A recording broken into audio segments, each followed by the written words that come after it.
नमस्कार, बहुत स्वागत है आप सभी का हमारे खास कार्यक्रम राम नारायण राम में। मैं हूं आपके साथ अंशिका।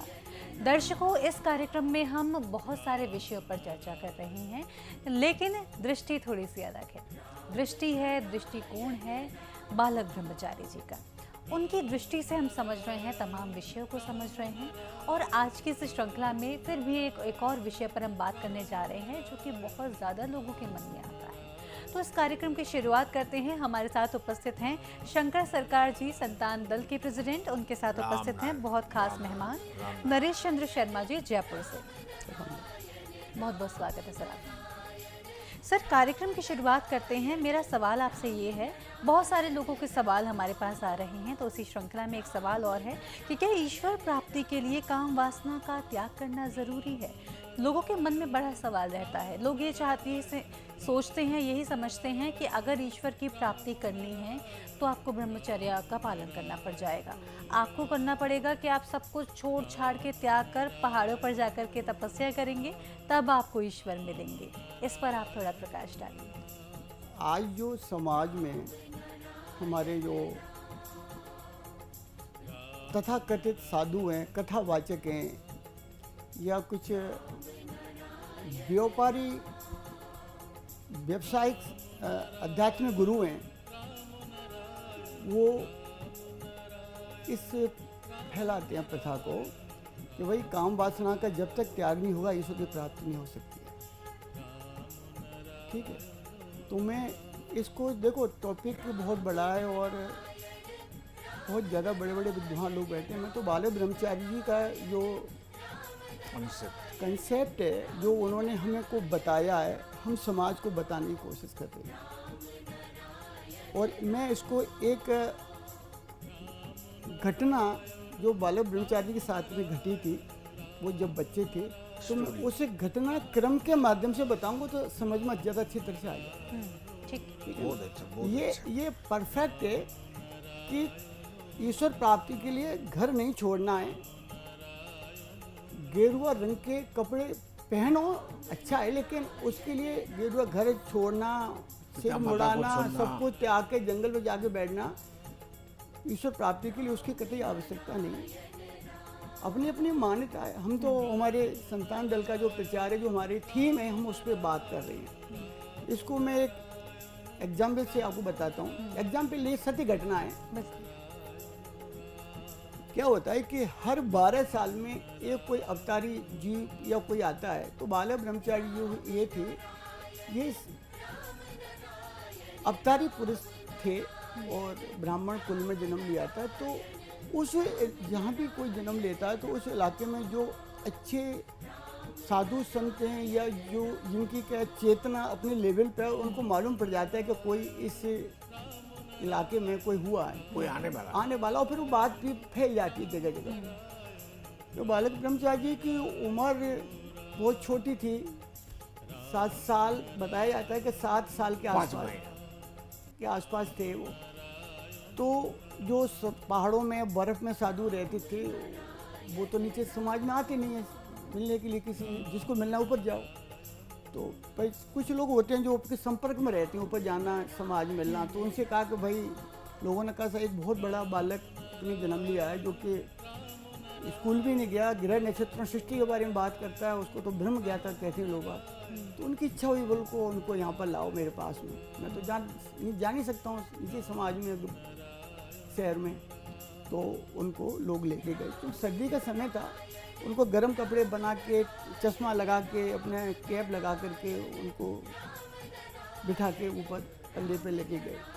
तो वहाँ से बोल, तो साधु जो थे वहाँ पर गए। तो साधु ने आगे बोला, हाँ हमारा ये बालक है। अरे ये बालक है क्या? सूट बूट टाई में आया, ये कैसे ब्रह्म ज्ञानी हो सकता है? इसे क्या मालूम, जो बच्चा है। आप तो कह रहे बहुत बड़ा संत है ये। तो वो गुरुजी बालक उसमें थे तो सब कुछ सुनते रहे। गुरुजी ने कहा, प्रणाम महात्मा, प्रणाम बच्चे, आशीर्वाद दिया। तो देखो गुरुजी ने किस शैली में, किस अंदाज में उससे वो वार्तालाप किया। महागुरु बालक रूप में महासाधु से कहा, बाबा ये क्या बना रहे हो, देख नहीं रहा है आपको? टिक्कर बनेगा, अग्नि जल रही है, रोटी बनेगा, टिक्कर बनाएंगे, फिर खाएंगे हम। टिक्कर हाँ अच्छा लगता है। और बाबा क्या करते हो? हम भजन करते हैं परमात्मा का, और हम भजन सुनते हैं, और तो भाई ठीक है। हमने देखो लंगोट बांध रखा है, हमारा इंद्रिय पे कमांड है बिल्कुल। जब तक इंद्रिय पे कमांड नहीं होगा, वासना पे कमांड नहीं होगा, प्रभु मिल ही नहीं सकता। हम तो प्रभु रहते हैं। महाराज और कुछ बोलना हो तो तू बोलना क्या चाहता बच्चे? कि साधु मैं बच्चा हूँ, ठीक है हूँ बच्चा, लेकिन एक बात का जवाब दो। आपने एक जो अपनी इंद्रिय हैं, 21 स्थान में इंद्रिय हैं, आँख, नाक, मुंह, कान, लिंग और गुदा, ये इंद्रिय हैं अपनी, इसमें महसूस होता है। बोला कि हाँ। आपने एक इंद्रिय पर लंगोट बांध रखा है, यही है ना? हाँ। आप खाना खाते हो, स्वाद आता है, स्वाद लेते हो ना? हाँ। गाना सुनते हो? हाँ। खुशबू लेते हो नाक से? हाँ।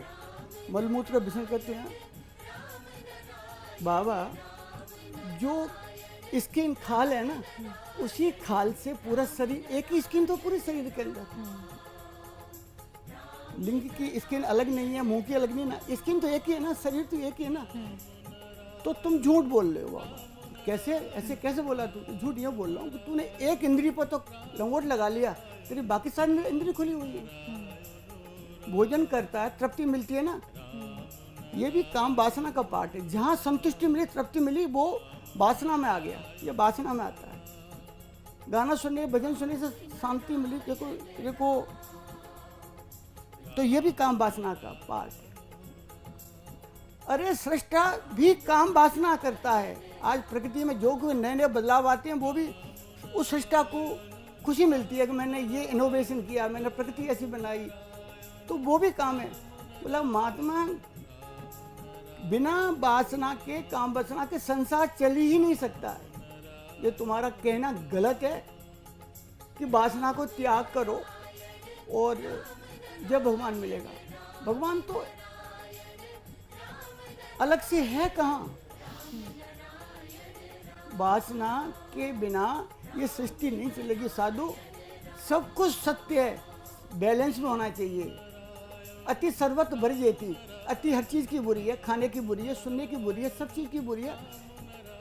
सम में होता है सब। तो इसलिए आपका ये कहना कि काम वासना त्यागो जब यीशु मिलेगा, ये बिल्कुल गलत है। बैलेंस में करना चाहिए, सब कुछ सत्य है। और ये तो कि आपके बारे में तो बताया गया कि आप ब्रह्म ज्ञानी हो, तो बोला मैं आपको और क्या बता रहा हूँ? मैंने बताया क्या? आपका शरीर एक है ना, सारी इंद्रियां शरीर में तो हैं।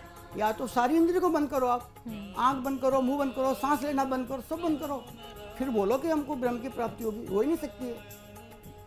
तो ये छोटे छोटे टॉपिक्स हैं। गुरुजी ने खुद एक समाज को या संसार को बताने के लिए ये इस तरह से, जो जैसे कृष्ण भगवान ने लीलाएं करी थी ना, तो इन्होंने इस तरह की छोटी छोटी लीलाएं की हैं। लीलाओं के माध्यम से इन्होंने समाज को बताया कि ये है ना, वासना का वर्जन करना ये संभव हो ही नहीं। कोई करता, हमने किया, वो झूठ बोलता है, वो टोक झूठ बोलता है। वो लगे कि भाई किसी की गद्दी ऊंची है, आसन मिला हुआ है, इतने फॉलोवर्स हैं, तो वो वही वाली बात है जी, मैं किसी के मान सम्मान को ठेस क्यों पहुंचाऊं? भाई हमें तो हाथ जोड़ के प्रणाम करना, वो हमारे बड़े आदर्श हैं। लेकिन अपना पक्ष भी मजबूती से रखना जरूरी है हमारे लिए। बिल्कुल बिल्कुल सर। इसी के साथ एक और विषय पर हमने चर्चा की थी, वेद की धाराओं के बारे में हम बात करने जा रहे थे। संतान दल के अनुसार वेद की धाराएं क्या कुछ हैं, थोड़ा सा इस पर भी प्रकाश डालिए। अंशिका जी, संतान दल का जो गठन किया है बालक ब्रह्मचारी जी ने किया है। संतान दल, बालक ब्रह्मचारी पूरे जगत को अपनी संतान मानते हैं, बेटा बेटी मानते हैं। उन्होंने कोई बाइफरकेशन नहीं किया, सबको जीव को अपना संतान मान के चलते हैं। संतान दल उनका एक गठन है। अब ये कि उनको जीने के लिए क्या है, भाई उनको कोई जीने के लिए कोई एक तरीका तो देना पड़ेगा ना। धारा क्या है? वेद देखो, साम वेद, अथर्ववेद, यजुर्वेद, ये चारों वेद होते हैं, वो वेद अलग है। लेकिन ये जो गुरुजी ने जो वेद की धारा बताई है, वो वेद की धारा क्या, वो जीने के ऊपर उन्होंने इसको डिफाइन किया है। आज अच्छे कपड़ा पहनना, अच्छी तरह रहना, किसी अच्छे प्लेटफॉर्म पर जाकर के व्याख्या करना, देना, बताना, तो करते करते आदमी इस पोजीशन पर आता है कि उसके अंदर जो मन है ना, वो सब कुछ ही अंदर जाने लगती है, उसका अंदर का भी इनर जागने लगता है, उसमें सेंस क्रिएट हो जाते हैं कि भाई मैं जो बोल रहा हूँ ना 1% तो मैं फॉलो करना पड़ेगा, क्योंकि एक एनवायरनमेंट बन गया। ठीक है, अब हो क्या रहा है कि प्रकाश है, हम प्रकाश के पीछे भागते हैं। संतान दल बाबा कहता है कि प्रकाश के पीछे मत भागो, संधान करो कि प्रकाश आया कैसे, बना कैसे। आज हम नेगेटिव पॉजिटिव को जोड़ के बल्ब का मालूम है कि लाइट जल जाती है, उसकी खोज तो करो। आपने किताब पढ़ ली, ज्ञान ले लिया और रख दिया, अरे उसको प्रैक्टिकल तो करो। तो ये संतान दल वेद की धाराएं प्रैक्टिकल कराता है आदमी को, इस नोवेल पे लेके आता है कि तुम कुछ कर। उनकी दो धाराएं मेन, एक सत्यता वास्तविकता की धारा, एक महाकाश की धारा। सत्यता की धारा में प्रैक्टिकल आदमी पढ़ता है, सर्विस करता है, परिवार पालता है, मेहनत करता है, वो समाज को ये झेलना, वो सब वास्तविक धारा है। जो करेगा शाम को कमा के लाएगा, बच्चों को पालेगा, खुद खाएगा, जो आज एक जम्मू में लोग कर रहे हैं। एक महाकाश की धारा है, वो जहाँ तक तो पहुँच नहीं पाता। लेकिन कुछ, मैं फिर दोबारा गलत शब्द का यूज कर रहा हूँ, वो इसीलिए कि जिससे समझ में आ जाएगा, लोग मेरी बात को अन्यथा नहीं लें। व्यापारिक साधु वर्ग, इन्होंने बताया कि नहीं, दो चीज़ें, एक तो सत्य की धारा है जो बहुत कठिन है, जीवन को चलाना, परिवार चलाना बहुत मारा मारी, कस्सा कसी है। उनके हिसाब से एक है, प्रभु का भजन करो, ठीक है, एकांत में बैठो, कुछ नहीं करना है, परमात्मा सब कुछ करेगा आपका, इसमें मोक्ष मिलेगा, मुक्ति मिलेगी, आपको सब कुछ मिलेगा। और सब कुछ छोड़ छाड़ करके आप उसमें लग जाओ। वो लगता है लोगों को यार ये सही है, नहाना धोना, अच्छे कपड़े पहनना, भगवान का भजन करना, मैं कुछ नहीं करना, संसार से हमारा कोई लेना देना नहीं है। लेकिन एक समय पर्टिकुलर आता है तो उनको ख्याल आता है कि यार इतनी उम्र निकल गई, हमें मिला क्या। फिर वो ढूंढते हैं गुरु, यार कोई गुरु ढूंढो जो हमको बताएगा कि हमें क्या करना चाहिए। गुरु कहता है कि अब जो पंछी फंस गया मेरे पास में, तो एक मैं एक्चुअली सबके लिए नहीं कह रहा हूँ, मैं कुछ एक पर्टिकुलर है जो कि इस धंधे में, व्यवहार में लिखते हैं। आदमी, गुरु जी मैंने इतना पूजा पाठ किया, कुछ भी किया, मेरा धंधा नहीं चल रहा है, वो मैं ये नहीं कर रहा हूँ, वो नहीं कर रहा हूँ। अच्छा बेटा इधर आओ, उसको बहुत सा ज्ञान देना, शुक्र शनि की दशा बताना, उसको बहुत से स्टोन्स फैलाना, बताना, समझाना, उसको कन्विंस करने की कोशिश करना, फिर भी उसको बार बार बुलाना कि भाई तुम यही करो करो, गुरुजी फ़ायदा नहीं मिल पा रहा है, यार आपने ढंग से नहीं किया होगा, त्याग करो कोई चीज़ का, फिर त्याग, यानी उस आदमी को धोता रहता है। जबकि संतान दल है वास्तविक धारा पे डिपेंड है कि नहीं, तुमको अपना जीवन चलाने के लिए काम, वो तो जाना पहचाने, काम करना है आपको, काम करना पड़ेगा, मेहनत करनी पड़ेगी, कमा के लाना पड़ेगा, परिवार का, समाज का, देश का, राष्ट्र के हित में काम करना पड़ेगा आपको। संतान दल प्रैक्टिकल पर चलता है। आर्टिफिशियल जो बनावटी चीज़ें हम खुद भी नहीं करते, हम किसी को कहते भी नहीं हैं कि भाई आप ऐसा कर लो, ऐसा हो जाएगा, संभव है ही नहीं, नेक्स्ट टू इम्पॉसिबल। ना माना कोई करके देख लो, जो जानते हैं वो उसको फेस करते हैं। अभी आपने एक शब्द बोला, इस तरह की चीज़ें, मैं एक मिस कर रही हूँ, किस तरह की चीज़ें होती हैं ये जो आपने बताया कि इस तरह की चीज़ें करने को बोल दिया जाता है कि आप ये करो फल मिलेगा, किस तरह का आप क्या कहना चाहते हैं? हाँ, मैं ये कहना चाहता हूँ,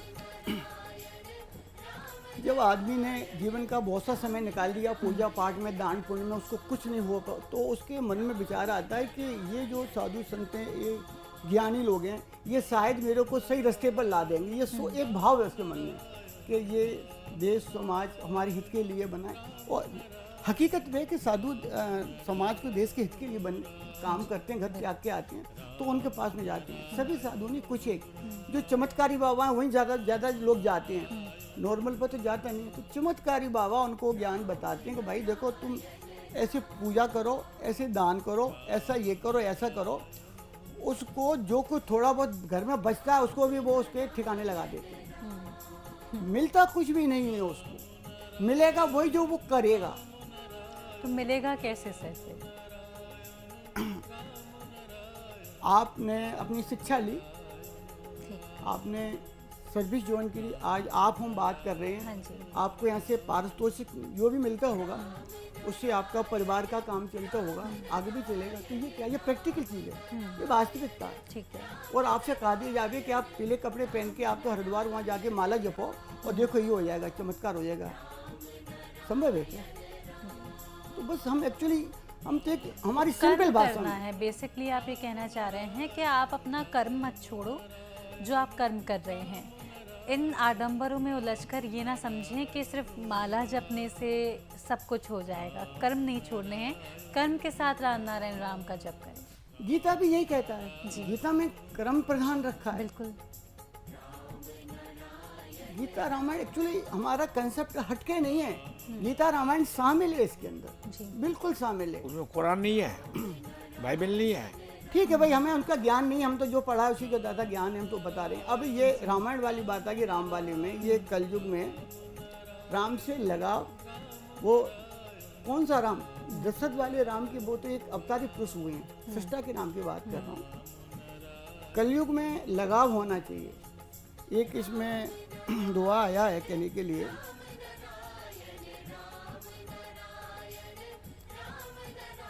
कामी नार प्यार जिम लोभी क्यों तिल दाम, जिम रघुरात निरंतर प्रिय लागो राम। जिस तरह कामी आदमी को औरत पसंद होती है, लोभी को धन पसंद होता है, इसी तरह मेरे को श्री राम का नाम पसंद है कलयुग के अंदर। जी। तो जब तक उस लेवल पर नहीं अपन लेके आएंगे, खाली राम नारायण राम करना जाप करने से इससे नहीं होगा, उसको अंदर लेना पड़ेगा, भूख क्रिएट करनी पड़ेगी उसके लिए, दिखावा नहीं करना है, अंदर अंदर चैटिंग करनी है और अपना एक आस्था उस पर रखना है कि मेरा ये चाबी है, इस चाबी को अगर मैंने गलत घुमा दिया तो घूम जाऊँ। मनुष्य जीवन क्या है, इससे हम चाहेंगे तो दानव बन सकते हैं, देवता बन सकते हैं। बिल्कुल। केवल मनुष्य जन्म ऐसा जिसमें हम कर्म कर सकते हैं और किसी योनि में कर्म नहीं कर सकते हैं।